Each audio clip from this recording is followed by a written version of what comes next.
Sneaking out of Westfield Police Station's small private office, the one that used to belong to the now retired DCI Philip Oakes, Tanner picked his way between various clusters of desks before making a beeline for reception. Doing his best to avoid having to make eye contact with the various disgruntled police officers slouched behind them, he let out a sigh of relief as he stepped out into the building's empty reception area, only to find himself staring directly into the resentful face of the station's duty sergeant, perched behind a plastic security screen ahead.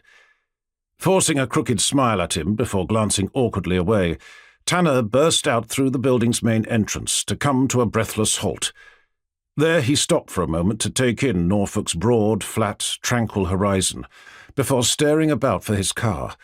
Remembering he'd left it in the car park's furthest corner, as far away from everyone else's as he thought was possible, he made his way down the steps to hear the demanding sound of his phone ringing from the depths of his threadbare sailing jacket. Stopping briefly to dig it out, he answered it before continuing on. Good evening, Tanner. It's Forrester. Yes, sir, he replied, cursing under his breath for having forgotten to check the caller ID before answering. How may I help? Are you on your way home? That was the plan, he replied with dubious suspicion. From Westfield or Wroxham? Westfield, Tanner replied, stealing a glance back at the building, half expecting to see the entire station staff pressed up against the windows, sticking their fingers up at him. Dare I ask how it's been going? Really well, sir. Thank you for asking. What? Seriously? Yes, sir.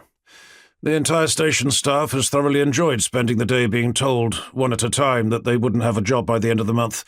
So much so that they all clubbed together to buy me a single Cadbury's cream egg.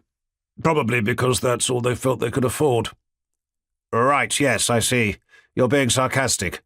Not at all, sir. We've all been having a great time. Okay, Tanner, I get it. Although saying that, had I known that I was the one who was going to have to make them all redundant, I'm fairly sure I wouldn't have taken the job. Yes, well, we did rather suspect as much, which was probably why we didn't tell you. Hearing Forrester laugh down the other end of the line, he pressed his phone to his ear. I'm struggling to see how it's funny, sir. No, of course, the superintendent replied. It isn't. And I'm sorry for having had to ask you to do it. Also for all the people you've had to let go. Dare I ask how they've been taking it? Some better than others. Have you had a chance to tell Cooper? I did that on Friday.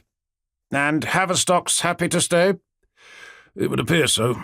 He lives in Taverham, about halfway between the two offices, so he said it wouldn't have much of an impact. Well, that's something, I suppose.